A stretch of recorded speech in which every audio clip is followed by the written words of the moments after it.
I'm tired of people putting men in boxes. You can be dangerous and still be a loving father.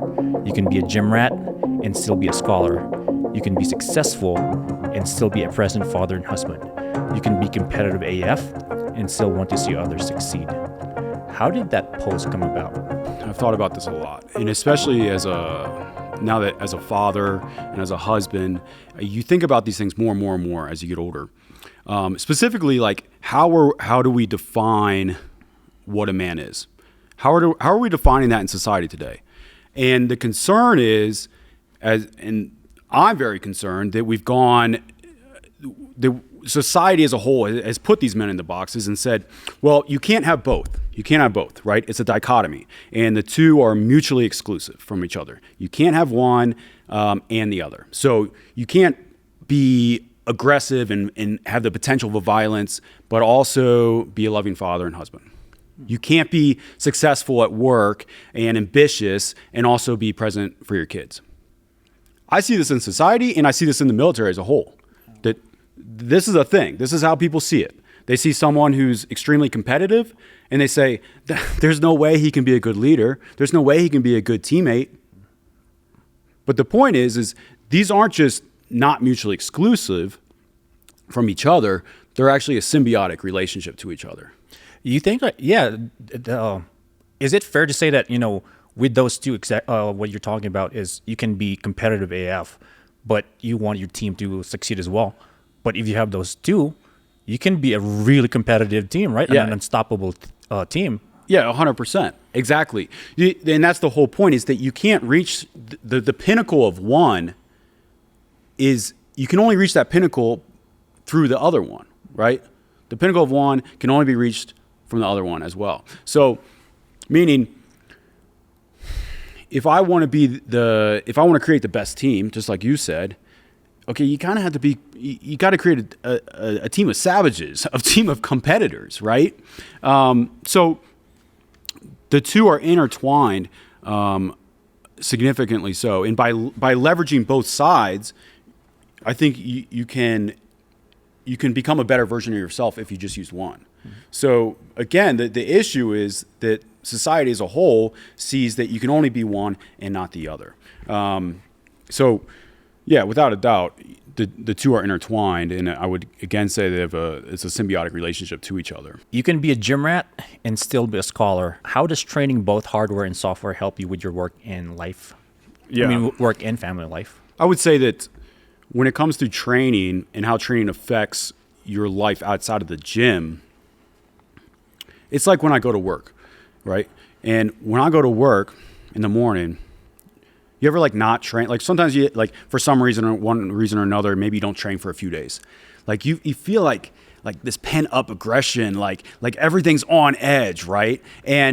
But when you're training every day on a routine basis, on a consistent basis, and we're training at a high level and pushing yourself, you get to work and it's like, I've already done the hardest part of my day. Like the hardest part, I've already self-inflicted that, right? That's voluntary suffering I've placed upon myself. So we'll get to work and guys will be, oh my God, we got this briefing. We got this briefing, guys. It's to the CG, it's to the boss. Make sure you send those emails. And they're stressing out. And I'm like, brother, I almost died on my workout this morning. This is not the hardest part of the day, right? But imagine the line, the hardest part, the hardest thing in someone's life is the hardest thing in someone's life. Well, the hardest part of someone's day is the hardest part of someone's day. And some people live a very, very easy life. They live a life of comfort, and they're constantly seeking comfort. So they roll out of bed, they get all their sleep, and they just stroll into work. Okay, well, when you seek out comfort, the rest of your days can be really hard. Those stressful things are be really hard. But when you're seeking out discomfort, the rest of your day is pretty easy. You know what I mean? Yeah. So it's the issue of getting back to your question of how does it affect your life? Well, it kind of makes the rest of your life pretty easy. like when that voluntary suffering is being placed upon you and you're taking that on, I mean, you can accomplish anything else. It's just it's nothing. Yeah, what did Jocko Willink say? Like, if you're disciplined, or somebody said this, if disciplined isn't putting a cage around you, but it's like giving you the freedom to actually do whatever you want in the future, or something like that. Yeah, Jocko's famous for saying discipline equals freedom, which in many ways is true, I would say. But you see the same thing at, not just at work, but at home, right? When I'm training extremely hard and exhausting myself and pushing myself, I can coming home to two little kids running around and your wife's there all day. Like, that's not easy, man. Like, that's stressful, but you've trained your body to adapt and to be able to take on that kind of stress, I think. Yeah, you said waking up at 5 a.m., so let's talk about the next post. Yeah. So training at 5 a.m. isn't a flex. When you have a job, kids, family responsibilities, you have to carve out that time to get after it. I used to think everyone had the same 24 hours in the day, and now I laugh a little when I hear college kids or professional athletes say that. It's nothing against them, it's just fundamentally different lifestyle. For all dads and moms out there waking up before their family and job to knock out some miles off some lifts, I appreciate you. Keep holding the standard. How do you sustain it? First of all, I don't train at 5 a.m. every day. Let me be clear. I'm not trying to say I train at 5 a.m. every day. Now, I do train at 5 a.m. when I need to. I think there's a fine balance, right? But the point with that is that I think oftentimes, you'll see this on social media. Guys are like, yeah, I'm getting after at 4:30, 5 a.m. Like, bro, you're like a college student. Like, you have no responsibilities, which in some ways to their defense is almost more impressive because they literally have no reason to be up that early. but for a lot of us who have a job and full-time job and responsibilities and their father and they're trying to get after it before their kids wake up, like it's not a flex. It's just a necessity of what you have to do that day in order to get after it. So I think the biggest thing though is that how do you sustain that, if you want to sustain that, is time management. And what you realize is as you get older, you have to start being pretty selfish with your time. And I don't mean that in a bad way. What I mean is that's one of the few resources that you have that's very finite. So how you utilize your time is going to determine who you're going to be. Right? I'll say it again. How you utilize your time and how you allocate your time is going to determine who you're going to be and who you are. So you're not going to be able to train at 5 a.m. if you're going to bed at 1 a.m. because you're playing video games and drinking Mountain Dew. Right? So the success of today is predicated on the preparation of yesterday. The success of waking up at 5 a.m. to train is predicated on the preparation the night before. So you can't expect to be able to perform at a high level when, again, you're not putting in the work the night before. So the best thing you can do is before you go to bed or whenever, you set out your clothes. This is my running clothes I'm going to use at 5 a.m. I'm setting up my coffee timer so it goes off. I make sure that I got my glass even for my water. I set out my glass for my water. Little things can go a long way to just making that a little bit easier. The first thing I do when I get home on a work day, before I do anything else, is reset my gear, reset my backpack, reset my Tupperware, and prep for tomorrow. Within the first 30 minutes of getting home, boom, it's done. It's out of the way. So I think that's one of the keys to success. And I think the other keys to success is that it has to be a routine. So if you are just tomorrow, if someone who always sleeps until 9 a.m., all of a sudden they're going to wake up at 5 a.m., they're going to be exhausted. You know what I mean? Like, it's going to get to 3 o'clock that afternoon and they're going, oh my God, I can't believe I've been up since 5 a.m. But the guy who wakes up at 5 a.m. every day, it's just another day, right? So your body will adapt to your timeline and adapt to how you train. How do you start that routine? Any tactical advice besides Well, I think to start it, you probably have two methods. One is the proverbial you just jump in. And now that's going to take a certain level of discipline to establish that, right? If you're just, I don't know, it's next month and I want to start and I'm just going to wake up at 5 a.m. every day, Monday through Friday, On the weekends, maybe I sleep in a little bit till 7. I think that's just one way to do it. The other way was probably to slowly progress into that. You know, if I'm waking up at 8 a.m. normally, now I'm going to wake up at 7:30 and I'm just going to get a 15-minute walk in. And then I'm going to wake up at 7 and I'm going to get a 30-minute walk in. And then, until where you're at, like, hey, I can get a full workout session in and get after and then have my breakfast and prep for, and get ready for the day. I think that's probably the best way to go about it. But I think the main thing with training in the morning and getting up in the morning is just ensuring like your circadian rhythm stays the same. And what we don't want to see is that, you know, you're waking up at 5 a.m. Monday, Wednesday, Friday, but then you're sleeping until 8 o'clock on Tuesday, Thursday, and then 9 o'clock on Saturday. Like, you're going to screw yourself up. That's why, for me, I don't even have to set an alarm. I will wake up at 6 a.m. If I don't set an alarm, I'll wake up at 6 a.m. every single day. Boom, boom, boom, boom, boom. Anything before that, I probably got to set an alarm if I want to train at 5:35. But my internal clock will go off no matter what, and no later than 6. Bet against me. Cash the chips. Double down on the work. Don't worry about proving others wrong. Just prove yourself right. Winter arc loading. I'm betting on myself. What's your mental antidote for self-doubt? Man, I think self-doubt is something that we all suffer from. Maybe we don't suffer from it, but everyone has it. Everyone has that certain level of self-doubt, which is probably a good thing. But what you need is self-confidence. And that's one of the things that younger men specifically are lacking, right? The self-confidence. Because how could they, right? How do you gain self-confidence? Well, you gain self-confidence from doing really hard shit, right? And from accomplishing goals and setting goals and accomplishing those goals and then setting bigger goals and accomplishing those goals. So that at some point you can look back at your life and say, hey man, I've done all this hard shit.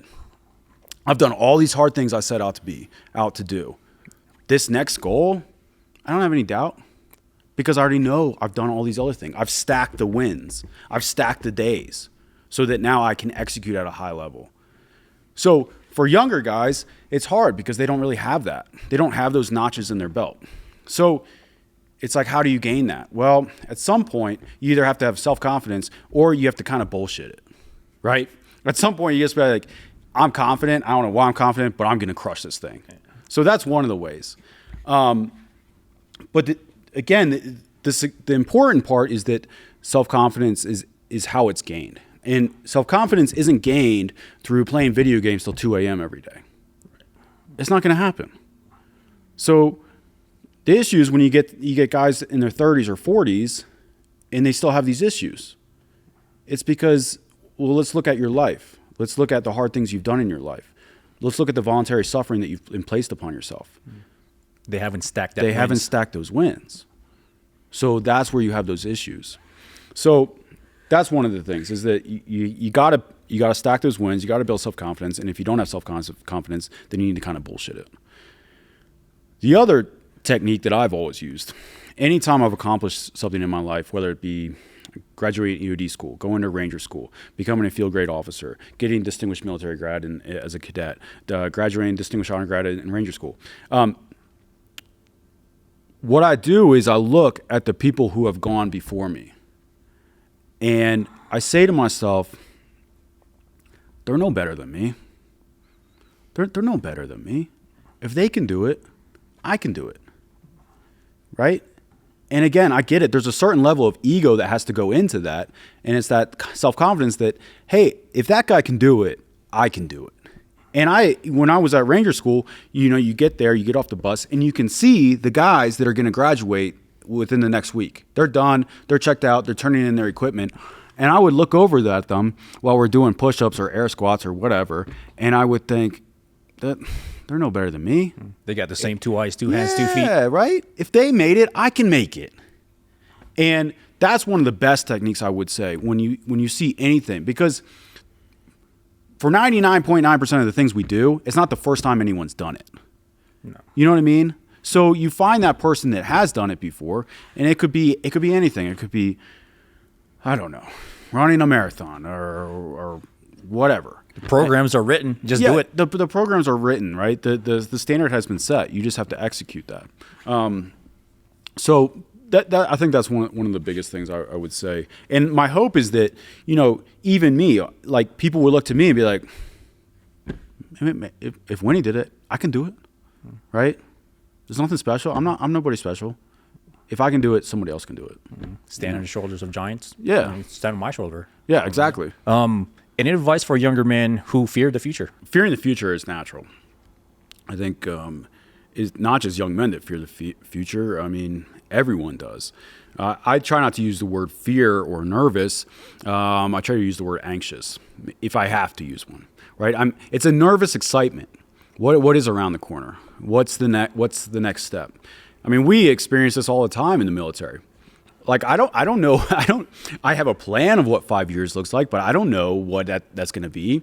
Military might come down tomorrow. Either you're going overseas, or you're now going to move to this duty station, or my boss may come down tomorrow and say, actually, no, you're going to move over to this position, or you need to move to this unit. So there's constantly just in the back of your head, like, I don't really know what's going to happen, especially in the military where you, to be honest, you only control X amount of your fate. Some of it is determined upon you. But I think for them, the fear of tomorrow or the fear of the future, let's use a competition as an example. Okay, there's a CrossFit competition in a month, and I don't train for it. I'm going to be kind of nervous about that, right? The night before, I'm going to be like, oh my God, like what did I do? Why did I sign up for this? This is going to be bad, right? Because I haven't put in the work. I haven't prepared. But if it's 4 weeks from now and I've been putting in the work for months and years, and I keep training hard, and that all of a sudden that level of fear just drops significantly. And so my point is it gets back to stay ready so you don't have to get ready. So for younger men, the best thing you can do is prepare yourself in all aspects of your life, mentally, physically, spiritually, in order to make yourself as strong as possible and as resilient as possible so that you can counter anything that you face. In a world of quitters, be a man of your word. Can you explain how serious it can be to not be a man of your word? Yeah, this is another thing I feel very strongly about, and something that I grew up, and to be honest, my dad implaced upon me, is that if you said you're going to do it, you're going to do it. Even if you wake up that day, you don't want to do it, you got some excuse, you said you would do it. There's no backing out. It's just the same as quitting, right? But people think it's like not quitting because, well, they never actually started it. Well, hey, man, you said you would do it. And so with that, you've made a contract. There's two examples of you've made a contract with someone else, as in me to you, and also examples of you made a contract with yourself. So if today I texted you 5 minutes before, oh, brother, I can't make it, man. I can't make it. You'd be like, this guy's not a man of his word. He said he was going to be here. Even if I woke up and I was like, I really don't want to do X, Y, and Z. You said you would do it. So you need to follow through. And I think a lot of problems in society now, especially for men, is because men are not being a man of their word. They're taking the easy way out. They're saying, yeah, I know I said I would do that. But actually, I can't. I don't want to. Whatever it is, right? A lot of our problems in society stem from that, if you really think about it. Because there's guarantees that are made, there's contracts, verbal contracts that are made that people just don't follow through with. But one of the other big issues is that, and I'll stick to men as an example, is that men aren't holding themselves to their own contract. And what I mean by that is if they'll say, yeah, I'm gonna start working out next week. Next week comes around, they don't do it. Okay, so you don't even value your own word, right? Now we have a serious issue that you don't even trust yourself. You can't even hold yourself to your own standard, right? And what needs to happen is, and what you'll see is that guys will go to bed and they'll say, well, I might wake up at 6 tomorrow. They've already opened that door in their mind that they can get out of it. I might. We'll see how I feel at 6 a.m. You'll hear that, right? Hey, you want to train tomorrow morning? Yeah. I'll see how I feel tomorrow. You've already opened that door. That door's already open. You're going to take the easy way out. Versus, hey, do you want to train at 7 a.m.? I will be there. No ifs, ands, or buts. When that alarm goes off at 5 a.m., I will be there. So lots of times, I mean, I'll see this in my own life, right? I'll put out opportunity PT. And I'll go around, hey, you want to come PT tomorrow? Because for most of us, it's optional. Yeah. I won't text them or anything the night before. I won't text them that morning. And I'll just see who shows up. And you can tell a lot about a person. You can tell a lot about a man's character when they don't show up. I mean, I would do this all the time at a previous job. Again, it was optional PT, and we would do Friday rucks. At least I try to do Friday rucks. So I would say, hey, Friday ruck tomorrow morning, 06. We're going to hit 6 miles. You coming? Yeah, man, I'll be there. You coming? Yeah, I'll be there. 5:30, 5:40, 5:50 next morning. Where are they at? And guess what? I would never invite them again. I'm just going to be honest. That's how I do it. I got one shot. After that, I'm not chasing you down. I'm not going to ask you again. You're going to have to really put in the effort, right? So just being a man of your word and following through, I just can't emphasize how essential that is in society and then in your own progression through life, I think. Because when you lose trust of someone because they weren't true to their word and you apply that to yourself, well, you're not going to trust yourself. I mean, you're going to be you should be disappointed with yourself because that is the verbal contract between you and you. So when you do that to yourself, you're just like shooting yourself in the foot and you're not getting to where you need to be. And that, in fact, that if you don't trust other people anymore, okay, maybe that relationship there's a little bit of, they're going to be lower on the totem pole of your social hierarchy or something like that. But in the social, within yourself, right? If you don't trust yourself, if you don't discipline yourself, you are just going to be stagnant. And it's I feel like that's even worse. Yeah. That's even worse because that's you, right? Yeah, you can't not live with yourself. Mm-hmm. So, if you do that to a buddy, okay, well, maybe you just try to avoid him at work. But if you do it to yourself, hey, man, you got to wake up with yourself the next day anyways. Yeah. So, absolutely, man. Stagnation is the enemy of progress, but consistency compounds. Can you share a personal example of how you moved from being stagnant to be consistent, if you've been in that situation? Yeah, I would say, I hate to say it, I've been consistent from as long as I can remember, to be honest.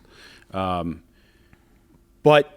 the two aren't mutually exclusive from each other. You can be consistent but be stagnant. Explain. What I mean by that is you'll see this lots of times in the gym. You'll see guys, they show up to the gym. Let's use CrossFit as an example. And they come 5 days a week. And they've been coming for a year. Their lifts haven't gone up. They haven't lost any weight. They haven't developed any skills. Every time they come in, they choose the scaled weight because that's what they're comfortable with. Now, they're consistent, right? They're showing up every day. They're putting in the work, but they're stagnant because they're a few things. One is they're not really pushing themselves. Two, no one is pushing them to develop. Or three, and the main thing is they have no goal.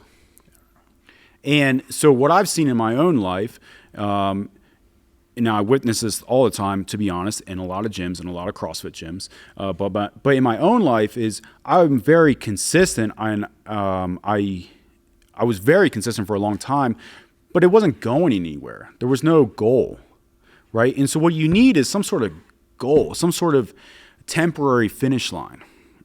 And that could be a 5K race. That could be a CrossFit competition. That could be the CrossFit Open. That could be a bodybuilding competition. And what you'll see is that all of a sudden that stagnation turns into progress because you're actually hitting these benchmarks that you want to hit and getting better and better and better and better. So you can go to the gym 5 days a week, and a lot of people do this. A lot of people out there do this. I don't understand, Winnie. I'm going to the gym all the time, but my lifts aren't going up. Well, you're not pushing yourself, or you have no goal. So that's what I would say is, and once I started setting goals for myself, all of a sudden I saw that consistency wasn't stagnant anymore. I was consistently progressing. So you can have consistent stagnation or consistent progression. Being consistent actually sounds good, but there is that one variable that you're talking about that you still need to progress, right? So this is actually a good example with YouTubing. I've heard of people do this. They produce like 200, 300, 400 videos in the past 7 years, but they haven't improved anything. It's like, you look at their YouTube videos, it's like, whoa, it's a talking head. You haven't added it. You haven't added music. You haven't improved your editing. You haven't improved your communication. Well, maybe communication, it got improved, but like, where's the other things? And they're wondering like, why am I stuck? So it's similar to that. Like, the CrossFit part does hit home. Yeah. Well, that's a good, and that reminds me, that's a good point. I remember I went to this LPD one time. It was this what's LPD? Leader Professional Development with this general, and he had on the screen, he had like kind of, you could just pick random talking points, and he had one that said 10 times 1 does not equal 10. And it was in the numerical version. And I remember I was curious. I was like, what does he mean? 10 times 1 is 10, right? And someone asked, hey, sir, I'm pretty sure 10 times 1 equals 10. What do you mean by that? And what he said was, you'll have lots of times guys say, you'll come into a job, right? You'll come into a position, and you'll have that guy over there, he's been doing this job for 10 years. Oh, okay. All right, you talk to him? Yeah, I've been doing this job for 10 years. So do you have 10 years of experience, or do you have 1 year of experience that you've just done 10 times? There's a difference, right? So be careful when you come into a position and a guy says, yeah, I've been doing this for 10 years, man.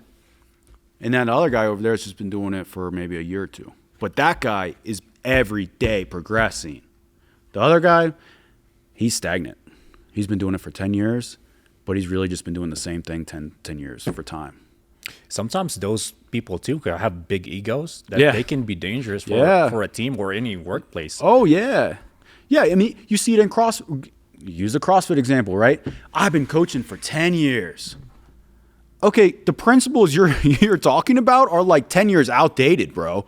Like when's the last time you went to your L2 or whatever, right? The guy stepped in and coached for one time, and then he's just been doing the same thing. It's the same warm-up routine for the past 10 years. It's the same technique for the 10 years. Like, you're not progressing, man. Yeah, the thing with CrossFit, too, it's like, when you go to your L1, your L2, they'll teach you the way L1s and L2 do it. But when you step out of it, you're like, yo, I don't know anything. These are just like the basic stuff. Yeah. Because like, dude, like I'll give you, we'll just go on a tangent like this because I'm pretty passionate about this. Is like the powerlifting deadlift is completely different from the clean deadlift. Yeah, and, right. Dude, like you're looking up. One's looking up, one's looking down. One has like a slight, a slight curve on your back. One's like trying to be straight. Like, yo, if they're not teach this on CrossFit. They're not going to teach you those variables. Yeah, they're not going to teach you those little things. Those are the things that you only learn either from your own education or your own training and experience. Yeah. But let's go back though to this. What was the running code running through your head when you were like, all right, I need to be consistent and I need to do this other variables? Is there like some sort of like a mechanism or like some sort of value that helped you came up with something like that instead of just saying, all right, I just need to be consistent? Wait, say it again though. What do you mean? So how did you come about? So you know that you got to be consistent, right? Mm-hmm. And how did you come up with that other part where you got to be progressing? Well, I would say a couple things. Is one, at some point you have to look at yourself in the mirror and be like, what am I? For me, it was like, what am I training for? I mean, I was like doing bodybuilding lifts for 8 years without any bodybuilding show or competition. And it's fun. It's cool to go into the gym with your boys and get a pump. But at some point, I think you have to ask yourself, like what am I doing? What am I training for? Like, what's the end goal here? Like, okay, I guess I got bigger biceps than last year. So what? So at some point, you got to look at yourself in the mirror and be like, what am I doing this for? And if it's just for your own health, that's fine. But I would argue that the other aspect is that you need to place something upon you to force that progression. So again, when I'm training, it's okay if when I'm doing my bodybuilding list or whatever, it's fine until I sign up for that competition. And then I sign up for that competition. Oh shit, that's in 6 months. It's game on, man. I've now placed that upon me, that a forcing function to make me progress. If that makes sense. Yeah. Let's talk about the next one. So there is no quit. It's not even an option. It's not even a word in my vocabulary. And now I pass on that mentality to my sons and the next generation that will need it more than ever. You can try, fail, win, lose, but you can't ever quit. Did your dad teach this to you as well? Was he like that? Yeah, he was very much like this. I think that comes from the video that was like, yeah, imagine telling your kid you quit because it was too hard. And what's funny is you'll see in the comments that my sister commented that like, yeah, I remember back in the day when we would cry because of like we're losing in a game. Like it literally like we would play board games as a kid, or we would play kickball out back, and we would be getting demolished, right, by like say my parents, and we'd want to like we quit. There's no quitting, man. There's no quitting. Even if you're not gonna win, there's 100% you're not gonna win. You're not gonna quit. And my point is that you can't just pick and choose which things you wanna instill that value in. So some guys will say, yeah, I'm not gonna quit. But then when it'll become something so minute, like like a game. Let's just like I'm playing a game with my buddy and I'm gonna quit. Okay, I get it. The repercussions are so small, but the value is the same. That value of never quitting has to be across your life. So absolutely, growing up, there was no, you couldn't quit no matter what. I remember wrestling. I was wrestling in high school, and it was just not going. It was not going well. And I remember I lost this match that I should have won, and I went in afterwards. I was like, I'm quitting. I'm never wrestling again. I hate it. I can't do it. I was like, you already told the coach. You already signed up. There's no getting out. There's no getting out. Doesn't matter if you're You told yourself that? Somebody told. It had to be instilled again by my parents. They're like, no, it's not happening, right? And so if you're a 3-year-old kid, an 18-year-old kid, or a 40-year-old man, you are held to that high. You should hold yourself to that same standard, that there is no quit. So things might not always go my way, or I might not always win, but dude, I'm not gonna quit. Like there's no chance. It's not happening. Were there times where you thought, is this even worth it? Should I just quit? Yeah, it's the sunk cost fallacy, right? Where you're like, oh man, I have so much invested in this. Should I keep going or should I quit? I think that happens all the time. One of the things talking about quitting that I've talked about before is that's another mental technique. When I went to Ranger School, Ranger School just sucks. It just sucks so bad. Like, it's not fun. I mean, parts of it are fun and they are exciting, but it's just like a constant drag and a constant drain. And I would tell myself, I'm going to quit tomorrow. So all I got to do is get through today. So when everyone else all my buddies are like, oh my God, we got 50 more days of this. This sucks. I'm just thinking, I just got to get to tomorrow. This is easy, right? And then guess what? Tomorrow rolls around. I'll quit tomorrow. And then I just kept doing that. Now, was I ever really going to quit? Absolutely not. But sometimes it's a good technique to get through hard times is I'm going to quit tomorrow, or I'm going to quit next hour, or whatever. And then you get to that hour or that day and you're like, I'll quit tomorrow. And then before you know it, you've reached the finish line. You've graduated. You've reached that end goal. And suddenly it doesn't feel so bad anymore. Most of the time when you have like massive goals or just they're just way out in the future and you just can't, they're so abstract, right? Yeah. But like if you just chunk it down, like divide and conquer, just chunk it down to just one subpart. Yep, 100%. And then that's way more manageable. Right. Know? With a workout, just one rep at a time. Yeah, right. Just one rep at a time. Right. So, yeah, you start Murph and you think like, oh my God, I got to do this on 300 squats at the end. Don't worry about that. Just worry about that next pull-up. This is the last one. This is actually my favorite one. Train up a child in the way he should go, and when he is old, he will not depart from it. So this is one of my favorite of your posts because I've read this Bible verse at the wall of my school growing up in elementary school. So what are some of the tactics and strategies that you're instilling into your kids so that they can grow up into upstanding men? Yeah, I think about this a lot, and this is I don't stress too much throughout life, but this is one area that I do worry about, and in fact, I'll lose sleep over this. Is just thinking about my sons and the world that they're going to go into, and the things that they're going to encounter, and the people that are going to affect their lives, and you start realizing that there's so many factors that can affect someone's life. And especially I think in the next 10, 20 years, we're going to see that tenfold. But you can't control all those as a father. You can't. So what can I do? Well, what I can do is just build them up the very, very best that I can, is instill in them the values and the character that I would want them to have going into the world, so that when they're encountered with the things of the world, whatever that may be, they already have that cornerstone to know what's right or wrong. And it's concerning, again, I'm very concerned about the future, especially for men, because I don't think there's a lot of parents that are not doing this.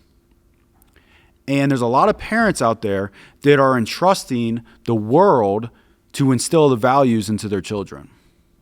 And they're entrusting the school system to instill the values into their children. And they're entrusting the college to do it. And they're trying to they're trying to push that buck down the road. Because either they're too lazy to do it, they don't know how to do it, or they're scared to do it. And what we need is that the men and women of this world, the parents, start instilling those values in their children right now.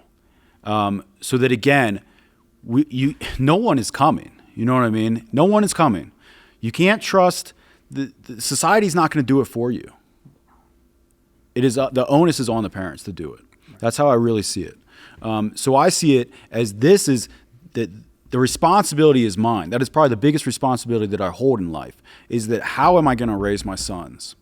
And what values am I going to instill in them? So I think there's a few things. One is how you teach them. But to be honest, kids, before they ever listen to you, they watch you. So how are you at home? How do you talk to your wife? How do you talk to your kids? How do you demonstrate that discipline, right? I bring my kids to the gym sometimes. You'll see. He sees it. He sees what I'm doing, right? I bring him to the competitions. He sees it. He knows that's hard, right? And so you instill that early. I think it's going to pay out tenfold in the long run. Yeah. There's actually one of my friends. She told me that when she was at the store, there was a lady and her, I think it was her son, and at some point, the son was like, "Whore." Oh man. And the mom, this is what she did. I kid you not. Her reaction was laugh. Yeah. She laughed and shrugged it off. Yeah. Yeah. that kid is in trouble. Yeah. No, it's concerning, man. It's concerning. And I think one of the problems is that, again, like in that example, like, unfortunately, that lady probably wasn't raised either with those values. And so how do we fix that? Well, I think one of the big issues is, let's look at who we're platforming. Let's look at who we're looking up to in the world. And this is an area where we're more concerned about engagement versus character, right? We're prioritizing engagement. That guy has 5 million followers. Okay, well, what's his character like? How is he as a father? Does he have a relationship with his children? Does he understand, back to where we started, that balance of the dichotomy of man, the duality of man? Does he understand that? No, he doesn't. But he's got 5 million followers, and he's got a lot of money, and he drives a nice car. And that's who young boys are looking up to, right? So if we keep that tradition going, where are we going to be at in 20 years? Because that's what they're seeing as who they want to grow up to be. They want to be these guys with fancy cars, and they treat women like objects, right?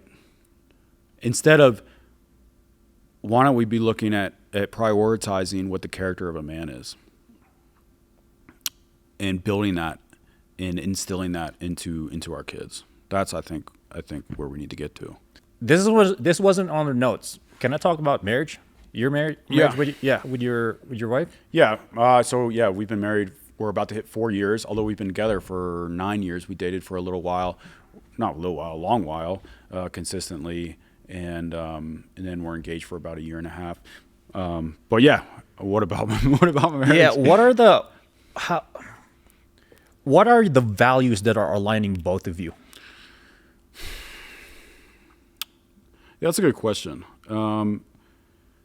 I would say, and I don't want people to think that, Liz and I, my wife Liz, we have a great marriage, right? But it has its hills and valleys just like anyone else, right? But I think one of the big things is, when you get married, you take that oath, and you make an oath to each other. And again, this goes back to being a man of your word.